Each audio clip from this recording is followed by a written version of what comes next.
Today, we'll be talking about 3 steps that keep you free from anxiety as a leader. We are super excited to have hanging out with us in the virtual studio, Audrey Cavenecia, and she is going to be joining us to talk about this topic. We'll be right back here on the Sharvette Mitchell radio show. Whoa, whoa, whoa, whoa, whoa, whoa. Why y'all so happy? You don't know? Sharvette Mitchell is on the radio. It's time to get motivated, excited, and influenced. Why? It's the Sharvette Mitchell Radio Show, live from Richmond, Virginia. And now, here to motivate, excite, and influence you, Sharvette Mitchell. Well, hello, everyone, and welcome to the Sharvette Mitchell radio show, broadcasted live from the capital city of Richmond, Virginia, but heard and seen all across the World Wide Web. We are so excited for all those that are listening in from all across Facebook. We're so excited for those that are listening in from YouTube, LinkedIn, Twitter, and certainly Sharvette.com. We cannot leave out our talk radio show platform, Blog Talk Radio, and all of our podcast listeners. Apple, iTunes, you all are always at the top of the list, but we can't leave out Stitcher and TuneIn and all the places where you all are listening to and checking out the Sharvette Mitchell radio show. Today's segment is brought to you by, guess what? My Facebook group. If you are a female entrepreneur, aspiring female entrepreneur, you want to work on your marketing, your visibility, and your branding, join me. This is a personal invitation over in my Facebook group. Really simply, you can just go to heygirlhey.today, not .com, not .org, heygirlhey.today, and that'll put you right into the Facebook group, no matter where you are listening or checking this out live. All right. So I know that this topic is very beneficial for everyone. So I want to invite you right now, go ahead and share this broadcast out. Let's shout out a few people that are popping on in. Hey, Harriet, thank you so much. Every leader needs to tune in. Absolutely. Thank you so much. Share. Hello to my biological sister, Kim, holding it down over on YouTube. And listen, we can't do it without my mom, my biological mom. Listen, hey, Betty, thank you for popping in, and all of those that are joining us. And so I think this is such a great time to talk about this topic today. And certainly our guest is prime and ready to share. We'll be talking about 3 steps that keep you free from anxiety as a leader. So let me introduce our guest, and we will be bringing her up on the Sharvette Mitchell radio show. Audrey Cavenecia is here with us. She is the Chief Content Officer. She is co-producer for Amplify Voices. She's the co-host alongside NFL coach Pete Carroll for the Amplify Voices podcast and the host of the Unlikely podcast on leadership. She's a talented storyteller. She is a visionary. She helps with visionary systems and thinking. She helps you think. And she has decades of experience in leadership development, entertainment production, and content marketing with a focus on champion humanity in all people. And we're excited to bring up to the stage live on the Sharvette Mitchell radio show, Audrey. Hello. Hi, Mom. Hi, sister. Hey, listen, I can always guarantee at least 2 listeners at the least, but we've got more coming on in. Welcome to all those that are chiming in, saying they're watching. Hello, Yulika. Hello, Valerie. Welcome. Hello, Dr. Jackie. Welcome. So excited to have you all. So, Audrey, how did you get into the space around leadership? And I don't know what started first, leadership or the entertainment production. Right. Kind of walk us through your beginning. Absolutely. It's an interesting story, like all of our stories. But I started off in the entertainment business. And since I was a girl, like I knew what I was going to do. I was going to be a performer. That was everything to me. I was in theater. I went on tour and started off and playing the Black Repertory Theater. I was on tour with different plays and on TV and the whole thing, right? You can see me a little guest spot on the Wayans. If you did way back in history somewhere on YouTube. But in my early 20s, because I was a young mother, and here I was in the world trying to champion what I wanted to do at a time where there wasn't any connected social media. There wasn't any information I can go to. If I wanted information and the library closed, I had to wait until the next day, like back in the day like that, right? Yeah. And so I went and did a course on leadership and human potential. And I was so blown away, Sharvette, because here was a room with all different types of people. It just wasn't like the good old boys club or anything. It was all different kinds of people. Wow. And during the course of this weekend, I saw people start to access their freedom in their own self-expression. And little by little, that ripple, and then it happened to me where I just felt all of this past and all of this trauma and all of this pain lift itself off my shoulders. And what I was present to was being deeply connected to. It was almost like I could feel everybody in the world. They were there with me now. And I was like, oh, this is what I felt like when I was a little girl. Yeah. And I forgot that this attention went from just being free and self-expressed. If I wanted to cry, I cried. If I wanted to run, I wanted to run. Whatever I wanted to do, sit and create. I didn't assess my drawings. I just drew. Yeah. But then there was that point where I was a older girl and things started to happen. And all of a sudden it was, I'm not smart enough. I'm not good enough. I'm not enough. And that conversation ensued. So to see that freed for that moment and to get present to what was there, I was like, I'm all in. I know I wanted to do this entertainment business thing, but this has me shook. And so wow. I really dug into that world of leadership and human potential. And I put entertainment on the sidelines. I went through the ranks of it. I got trained by like former Navy SEALs that were in the human potential movement, like not many women. And it was amazing. It was amazing to have that infrastructure that just held me accountable for basically who I am in the world. And to have that community around and to get that training. So I trained for years and eventually I kind of found, and it makes complete sense that I would have started off as a storyteller and understanding what it is to get inside of a character, and then have learned this being on the stage, training other leaders, being effective at that, being able to be somebody who architected a movement and then executed it and empowered those people in the process. And I'm so grateful for my mentors, many of whom have passed since today. But I worked with people like Tony Robbins and all kinds of thought leaders that were out there, and I was able to lead, to train, and to also design technologies, design methodologies. And so I kind of reached what for me was kind of the top of my game. And I felt like I wanted to have a bigger impact. And I just, kind of sat and meditated and prayed, kind of gone through that process of just stopping myself for a moment in my busyness and listening to myself. And it came to me that what if you took like, peanut butter and chocolate comes together and creates something special? What if you took entertainment business and leadership and you brought them together? Because at the end of the day, a leader doesn't want to just live in their own castle. A leader wants to ripple a movement, wants to ripple an experience out there. But there's so much in the way of we human beings being effective with other people, and then you start to just pick and choose the people that you like, and that's not really leading. Right. That's called inspiring other people, but like kind of having your group that you're not going to move beyond doesn't challenge you in your own communication, right? So anyway, so I spent a couple of years mentoring with George Lucas's producing partner to learn everything about the entertainment business, storytelling and licensing, storytelling in marketing, storytelling, movies, TV, gaming. And I walked on the other side, started an agency. I mean, I just went for it because here I was at that point about to be 40, starting a whole new career yet again. Wow. Life transition. Right. And I have no evidence, no results, no portfolio, no nothing, knocking on doors.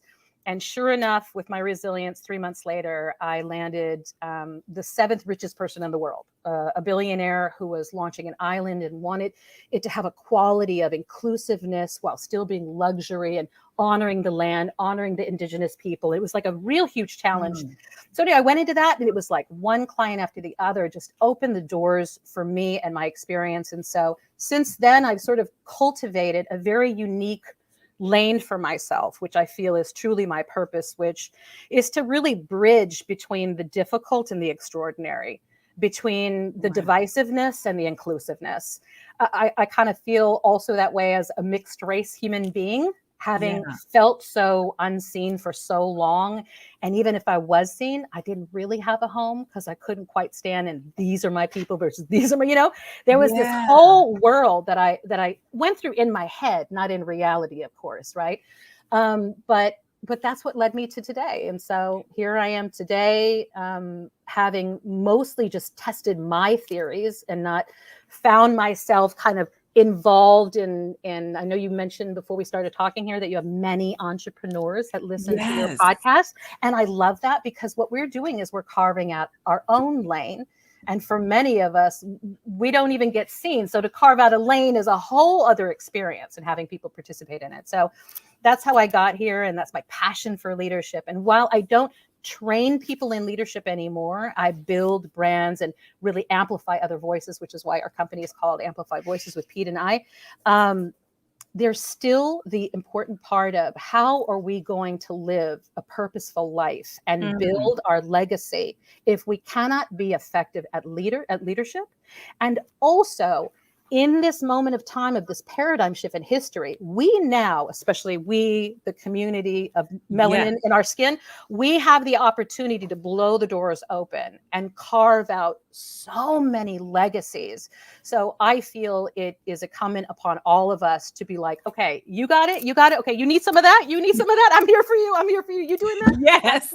To link ourselves as an ecosystem.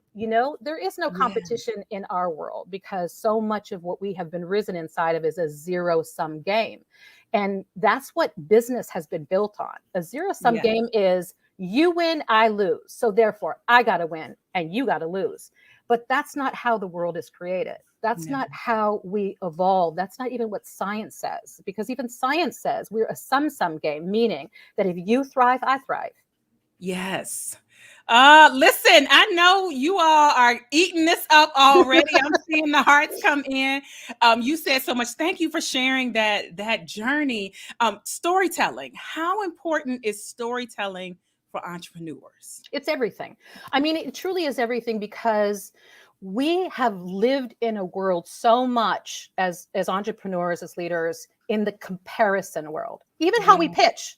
So what's your company like? Oh, it's like Uber meets, this nail line, or it's Amazon meets this. And we're even taught to pitch that way, to compare ourselves to other and say, well, we are like that with a slant bit of difference. But that's not true. We are wholly and uniquely ourselves. And the only way for people to get your vision is if you can tell your story. If you can start to see, not only this is my story, but this is how my view of the world will contribute to you and to you and to your children and to your friends and to your mother and your sister, which are here. Yes. And I think that's so important. The second thing is, because we've existed so much inside of this comparison, competing paradigm, and we've been trained inside of that architecture, that we have learned so much from the language of describing. So tell me about your business. Well, I do this in the e-commerce space. And it's like, okay, but you're not really telling me a story. You're describing something. And if you describe something, what happens even to the brain is the brain goes, I agree with that. I don't agree with that. I like that. I don't like that. But when you tell a story, what happens is, scientifically, that Harvard has done studies on this. There's so many studies on this. What happens when you tell a story is that the right and left hemisphere start to connect. And what happens is empathy. The hormones that produce empathy naturally emerge. And what people see is they'll go and feel is they'll say, that person's nothing like me, but I feel something. I feel like I belong here, or I want to be here, or I want part of what Sharvette's talking about. Like your podcast is that. You're creating stories. Even watching you, how you did your introduction, I felt very included in your community. So to me, you are a demonstration of that. Awesome. Thank you. And so all of this comparison, competing, leads right into our topic around anxiety. Yes. And, I think the pandemic has aided in this. What is your perception of anxiousness and anxiety that we are dealing with, more or less? What is your opinion? Okay. Clearly, we're dealing with more. Yeah. I mean, clearly. And I don't like to compare and say this group versus that group. We're all dealing with more.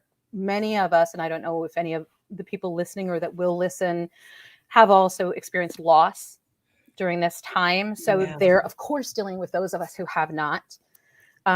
Just going through all of the racism and the turmoil being so front and center for those of us that have experienced in life. We kind of learned how to compartmentalize it somewhere. So having it in our face every day, all day, even in the well-intentioned environments, we're like, hey, let's talk about this, with Yeah. our fellow white peers and what have you. It's just like, I feel enough anxiety that you're making me relive things that I thought I had compartmentalized before. So the anxiety levels are high. But what I will say is this: if you are a leader, if you are an entrepreneur, you are 100% putting yourself in a position to deal with high levels of anxiety. Yes. And here's why.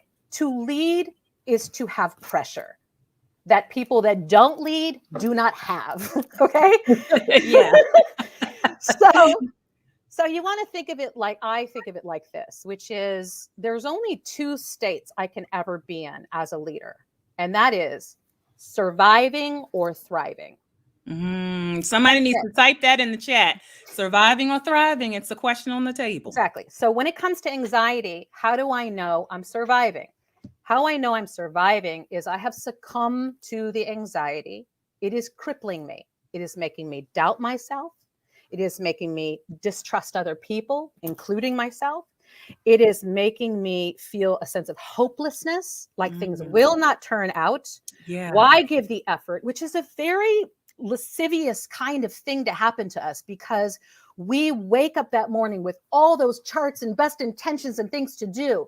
But if the voice that's running in the back of the head is like, "That's never going to happen to you. You putting all this in there, you're going to look like a fool in the end."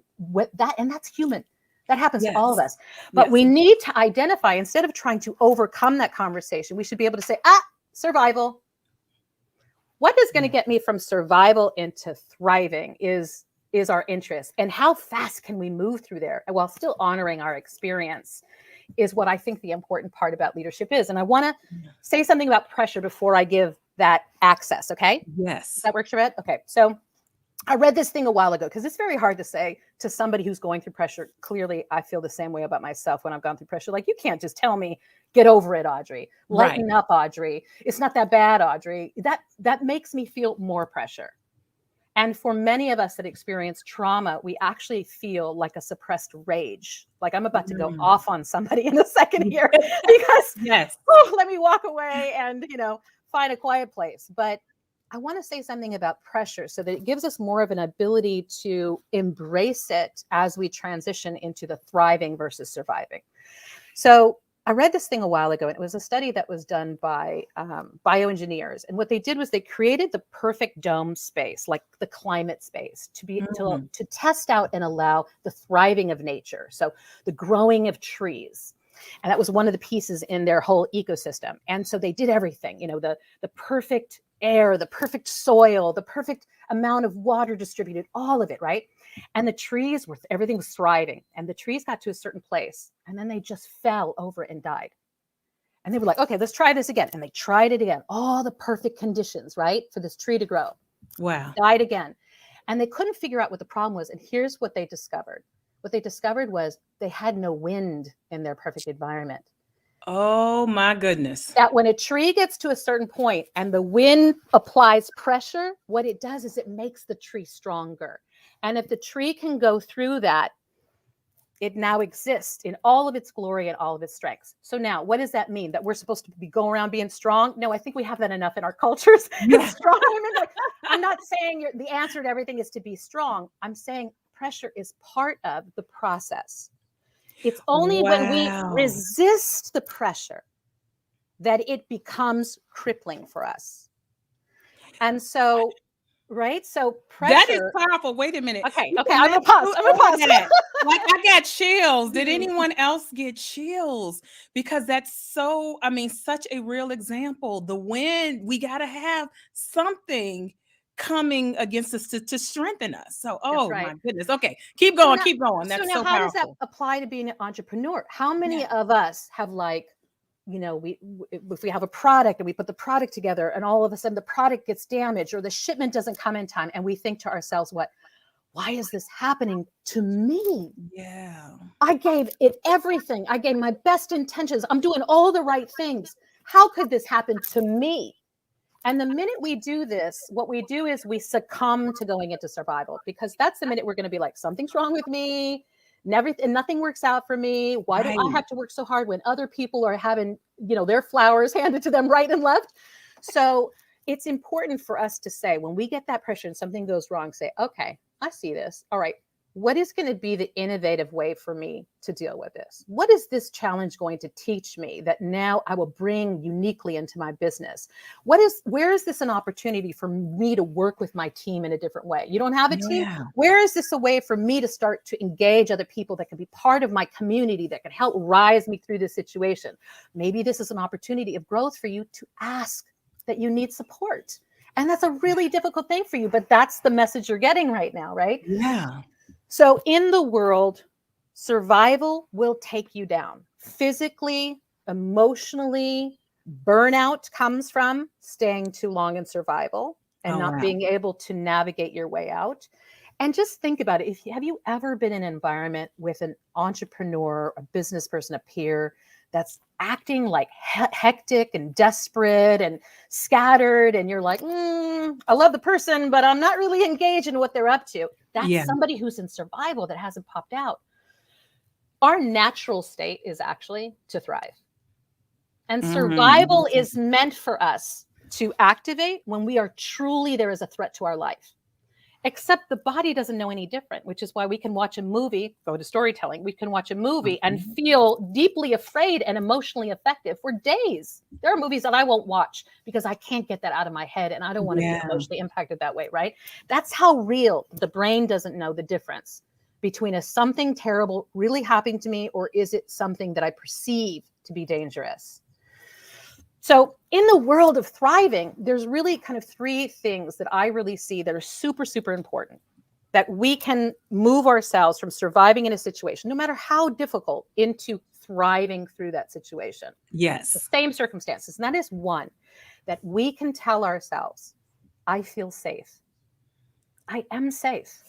Yeah. I am safe. Someone is looking, and whatever that is for you, if you have people past in your life and you see them as people looking out for you, maybe that's something you want to be present for. And bring to your space. If you're a person of faith, if that's where you want to say, please protect me and surround me with this white light, or however you want to say, or if you're just going to declare it for yourself. And the reason being is because that brain and those hormones, that cortisol that kicked in because you're like, oh my gosh, this should be happening to me, is now running your body. It's running your mind, and it needs to know. What it's telling you is, am I safe? Is something horrible going to happen here? Are we going to lose everything? Is everything going to fall apart? And you just need to tell your design, yes, you are safe. You are safe. It's okay. And the minute you do that, if you're in a room, you're about to speak, you're about to go on a podcast, yes, live with Sharvette, and you say, I am safe. Yeah. There is something that happens to when you do that. So the first thing is when you feel a tremendous amount of pressure, that pressure doesn't change. It's still on you. But instead of trying to react from anxiety, you say, I am safe. The other part that's so important about that, Sharvette and everybody, is that we have trauma from our life that makes us react the same way that we did when we were 3 or 4 or 7 or 12, that helped us survive that troubling situation. Yeah. And typically when you get triggered or when you feel anxiety is because something's feeling familiar. Like the other shoe's going to drop, or something bad's going to happen, or I can never be as successful as that, or what have you. So that automatically, that's why the body goes in safety. So one is, I feel safe. The second thing is when we start to feel that sense of doom, what we lose is hope. And I want everybody to think of hope is the gas that allows you to drive your life in purpose.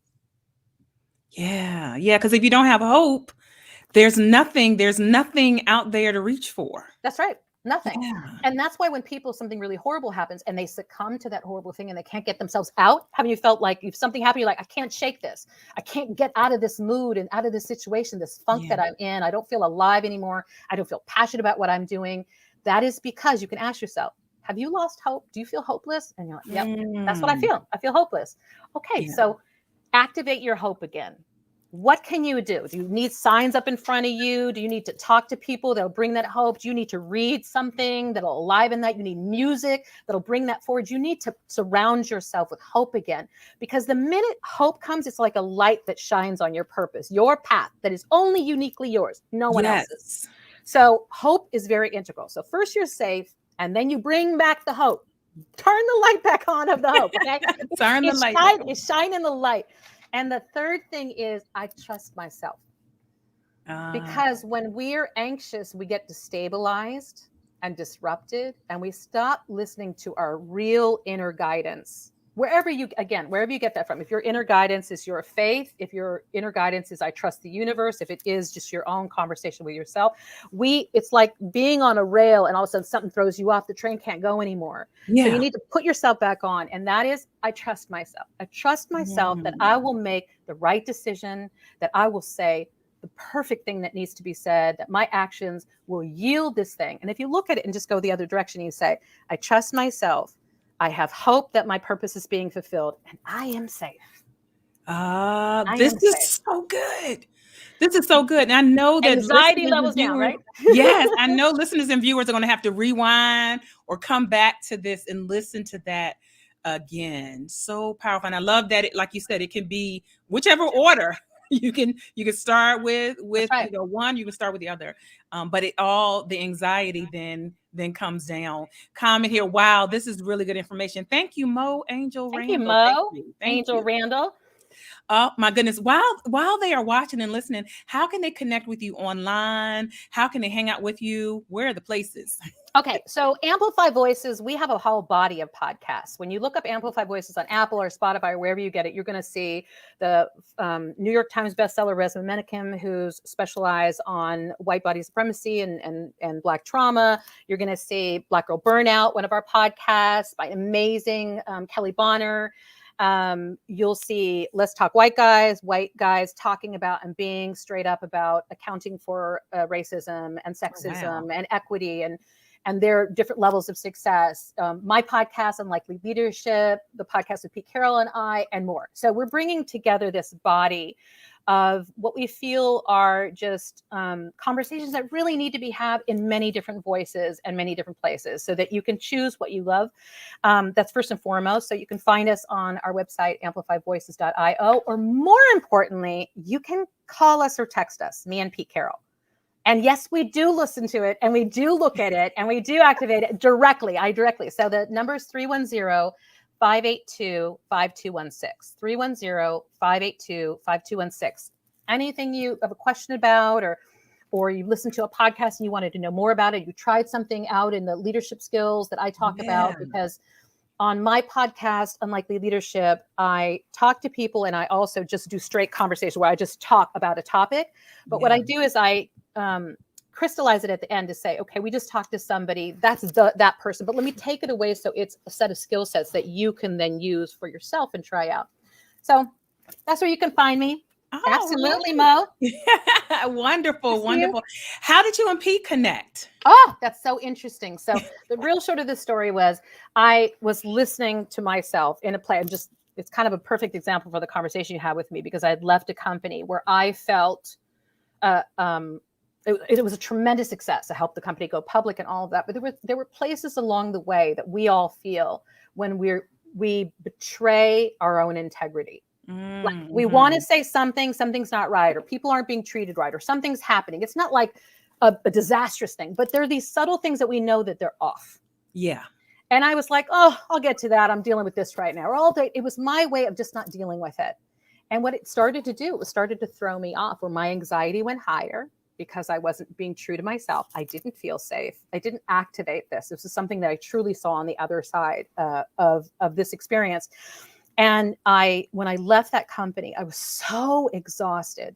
And that's another indication, by the way, when you experience that you're living inside of survival, is exhaustion. There's being tired, and then there's exhaustion. Exhaustion means you're running on something that's not you. Other people have gotten in there and you need to get them back out. So I was like that, and I meditated, and I had this kind of experience of like, I saw this landscape, and I was talking to my former project manager, and she goes, that description that you're talking about, that landscape sounds like Seattle. And I was like, I've never been to Seattle. She goes, you should go. So I got up and went to Seattle for 3 days. On the third day, this woman invited me in. She was an executive at Amazon. And she goes, hey, I want you to come over to my place and check it out in this neighborhood. I said, great. I go over a place. It's this amazing thing right overlooking Puget Sound. Beautiful, beautiful. And she goes, I invited you here. Do you want it? Do you want this place? And I was like, what? And she goes, yeah. And I was like, I think I should take it because these things are happening. So Yeah. I moved to Seattle on a whim. Get out of here. I moved to Seattle on a whim. And so the area that I'm in Seattle is called Belltown. And the first day that I was here, when I moved here, I walked around and the building right next to me is called Audrey in Belltown. And I don't have a common name, Sharvette. I was like, No. it was like Audrey might have a Hepburn, but that was like back in the day. Not a lot of people name their kids Audrey anymore. So to see the area that was in, which is a small area, and my name in the building next, I was just like, I got you. Yeah, I was listening. I see, right? And so I was like, okay, what's next? What do I do next? Because I'm so built around building things and making things happen and creating things and go, go, go. And it was just like, be quiet. You just need to be quiet for a while. And I was like, oh, I don't know how to do that. Okay, but I'm going to trust it. And I took on for one whole year of it. I was just inside of the conversation of love, hope, and faith. Because I had been so much in the dialogue of result producing, empowerment, go-getter, this and that. It was like I hadn't trafficked in these words that are beyond me and bigger than me, of my own doing, right? Yeah. Everything I had been unhappy about was things that I felt I failed at, and everything I was happy at were things I thought I succeeded in. But what about something that's so much more grand, like love, affinity, faith, and hope? Right? So I was inside of that conversation for like a whole year, and it opened up. Like I felt like I healed so much. I released so much. I started to see things differently. I started to see my past differently. I started to see my future differently. And then one day I connect with somebody, it was Pete's daughter, and she goes, you have to talk to Pete Carroll. I get on the phone with Pete Carroll. They had asked me to consult in their company and give them some advice on how they can go to the next level. And they had a consulting company. And so Pete talks to me and he goes, listen, Audrey, he goes, this is what I'm about. I know I'm a football coach and all that, but what I'm truly about in my heart is that we all come from love. That's what I'm about. And I was like, wait a minute. I just spent 2 years inside of the conversation. Love, this is crazy.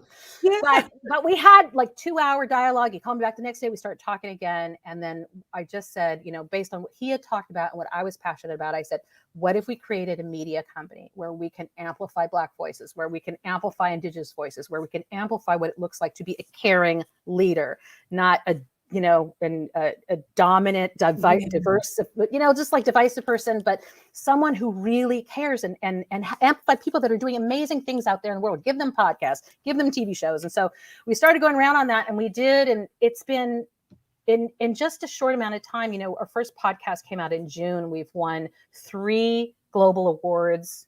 We, meaning the whole team, in different ways. We've won awards. We've highlighted amazing Black artists and amazing podcasts in different areas. And we're just very excited about this year, And you've ranked high in Apple, ranked high, all these places.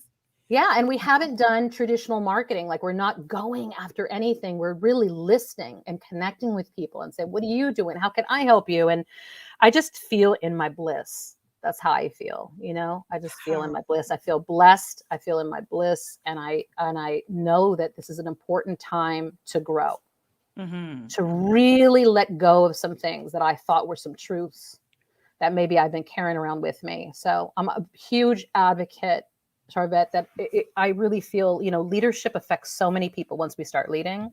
If we aren't healing, we're doing more damage. We really are, Absolutely. And it's not just us and our immediate family, but we're like employees and communities and all of that. Like this is our time to truly take some time for ourselves to heal. So leadership looks different. It's not like working, you got to sacrifice and you got to work all night. I don't believe that anymore. I think that comes from that past. And this one is, no, you need to stop what you're doing right now and go take care of yourself and pick it back up tomorrow, and it'll all be fine because your purpose and your path is laid up for you. And I think a lot of people don't think purpose is a choice. You can pick up that phone or not. Right. And there's nothing wrong with that.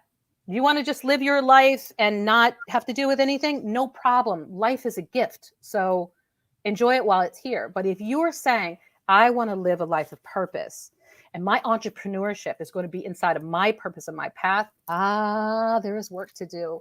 There's work to do. There is work to do. Wow, listen, I have kept you I have stolen more time than I asked for. But my final question for you, this has been so amazing. I know this is one Thank of you. those segments that people are going to rewind and come back to. The goal of the show is to motivate, excite, and influence. And we want to know just what continues to motivate Audrey. You know what motivates me is seeing people step into their purpose. Because it's a passion of mine. It took me a long time to get to the point where I was like, oh, if you don't live a life of purpose, something's wrong. You know, I was just like, oh, got it. You don't want to do that. You want to, like, no problem. No problem. So I'm passionate about entrepreneurs. So when you spoke about, you know, women stepping up and the age range that they are, I know how lonely that can feel. I know how much you question yourself because you're not in a corporation that's buying you your paper and giving you your printer and telling you what the policies are. It's like Brene Brown said, and botch it a little bit and give it my own flavor, but Brene Brown said that creators are the only ones who have to pick themselves up off the ground. And to me, I think that says so much about, because we don't have a seat or a chair or nothing. You know, it's like we have nothing. We have to wake up every day into nothing. And what motivates us. So I'm just deeply passionate about leadership for that reason. I'm deeply passionate about those of us rising up and accepting our calling and walking down that road. And I think it's so important for all of us to go, you are not alone. I'm here. And how can I support you? So that's why, you know, I moved from just social media, and Pete and I moved it into having that phone number that people can contact, because we didn't want any barriers in the way of amplifying voices. None. Like, you just have direct access. We're in this together. We see you. We got you. We're all about it. So that keeps me in check. Powerful, powerful, powerful. Thank you. We see the hearts and the love. So much comments still coming in. Absolutely. Thank you for spending time with us here. Absolutely. We know that you're honor. going to continue to do amazing things, and we're going to keep up with you. So thank you for stopping by the Sharvette Mitchell Radio Show. Thank you, Sharvette. Thank you, everybody. Yay. Thank you. Wow. Okay. So I know you need to share this out. You need to share out in every format. All of my entrepreneurs, all of our leaders, our nonprofit leaders, our ministry leaders, anybody in leadership needs to hear this. I think that is so powerful. You're safe. Pull up your hope, find your hope, go get your hope back, and trusting yourself. Whew. Amazing. So that's going to wrap up the Sharvette Mitchell Radio Show. Thank you so much for those that listened and watched live, and certainly those that are catching this. You could be catching this 60 months into the future. We know that you are impacted by what has been said, because the goal of the show is to motivate, excite, and influence. And we are positive that we did that today. Find out more about me and the show at sharvette.com. You can see the full bio for our guests. Click links over to the website and all that good stuff. And I've also tagged in various social media platforms. Thank you so much for spending time here with us on the Sharvette Mitchell Radio Show. We'll see you all later.